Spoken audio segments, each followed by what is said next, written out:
Shimla road पर ही बड़ा प्रसिद्ध एक मिल्क प्लांट है कामधेनु वालों का। हम गए थे पीछे जैसे उस क्षेत्र में आसपास कथा करने के लिए, तो जो चलाते हैं वो लेके गए हमको, बोले चलो महाराज जी थोड़ी देर के लिए। हम गए वहां पर, लगभग 20 वर्ष पहले प्रयत्न किया गया था और बहुत अच्छा प्रयत्न उन्होंने किया, बहुत अच्छी तरह से वो कार्य कर रहे हैं और कितनी सुंदर व्यवस्था करी है। आज जितने भी गांव वाले आसपास वाले हैं उन सब के घरों घरों में जिन्होंने गौ माता रखी है, सबके घरों में जो है तो गाड़ियां जाती हैं, उनकी गाड़ियां जाती है कामधेनु वाले की, और उनके घर में ही दूध को डिग्री से माप कर उनको पैसे दिए जाते हैं सबके। और धीरे धीरे धीरे धीरे ऐसा हो गया कि बहुत लोग बेरोजगार थे। आज उन्होंने घर में 4 5 5 6 6 गौ माताएं रख ली, बढ़िया भारतीय देसी नस्ल की भी, गिर नस्ल की, मुर्रा नस्ल की भी जो है तो जो भी नस्लें साहिवाल आदि है उनको भी रखना प्रारंभ कर दिया। कहीं जाने की जरूरत नहीं है, घर पर ही रोजगार मिल गया। गैया बीमार हो जाती है तो कामधेनु वाले ही भेजते हैं, डॉक्टर भी उनके पास, दवाइयां भी भेजते हैं। गाड़ी आती है तो दूध लाती है, जब जाती है तो जाते जाते फीड की व्यवस्था, चोकर की व्यवस्था भी अपनी फैक्ट्री से वो कर रहे हैं। नमोल में है ये फैक्ट्री, इतना बड़ा। और उसके बाद देखिए कितनी सुंदर बात है।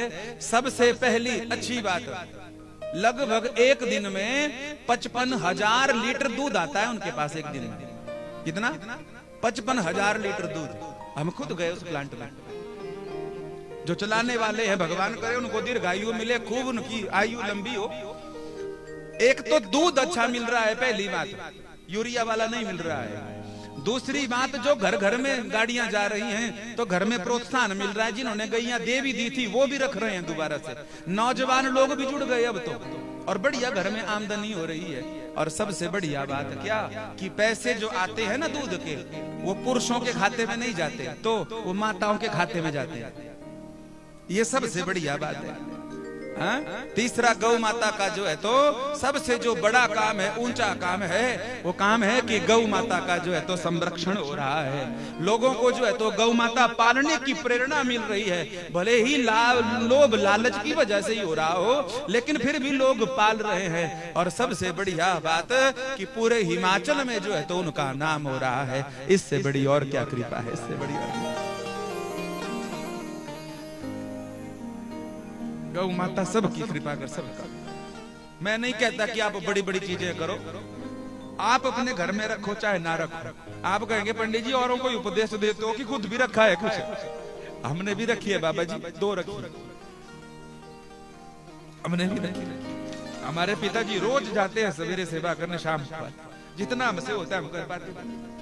और भगवान की कृपा से पिताजी की आयु लगभग 61 या 62 हो गई लगभग, और माताजी की आयु लगभग 56 साल की है लगभग। और अभी तक हमारे घर में ना बीपी की दवाई है, ना शुगर की दवाई है, ना कोई कोलेस्ट्रोल है, ना कोई यूरिक एसिड है, ना कोई स्लिप डिस्क है। महाराज जी भगवान की दया से गाड़ी बढ़िया दौड़ रही है। हम और पिताजी साथ में चले तो वो 10 किलोमीटर आगे निकल जाए, हम पीछे रह जाएं। हम आलू खा खा के मोटे हो जा रहे हैं, तो और पिताजी जो है तो आज भी फुटबॉल खिलाओ तो फुटबॉल खेलेंगे। और किसकी कृपा? केवल गौ माता की। आपके आसपास किसी ने गौ माता रखी है, बड़ी बड़ी गौशाला में डोनेशन करने की जरूरत नहीं है। आपके आस पड़ोस किसी ने 1, किसी ने 2, किसी ने 4 रखी है ना, तो बेटा बिटिया का जन्मदिन है, वेडिंग एनिवर्सरी है, तो 2 बोरा भर के गुड़ दे दो, थोड़ा अनाज दे दो। पर हमारी समस्या है, बड़ी बड़ी गौशाला में डोनेशन कर रहे हैं, सोचते हैं 10,000 50,000 लाख रुपए देंगे। नहीं, 100-200 से शुरुआत करिए, अपने बच्चों को जोड़िए, और भगवान की अगर कृपा आप पर है और अगर जगह है तो जरूर एक गौ माता तो जरूर रखो। दूध के लिए मत रखो, पर कभी घर में आप अपसेट हो गए हो, बीपी शुगर चढ़ा हो, तो उस गौ माता की पीठ पर हाथ फेरिए, फिर उसके बाद बीपी चेक करिए, खुद पता लग जाएगा महाराज जी। बिना इंजेक्शन के ही आप जो है तो ठीक हो जाएंगे।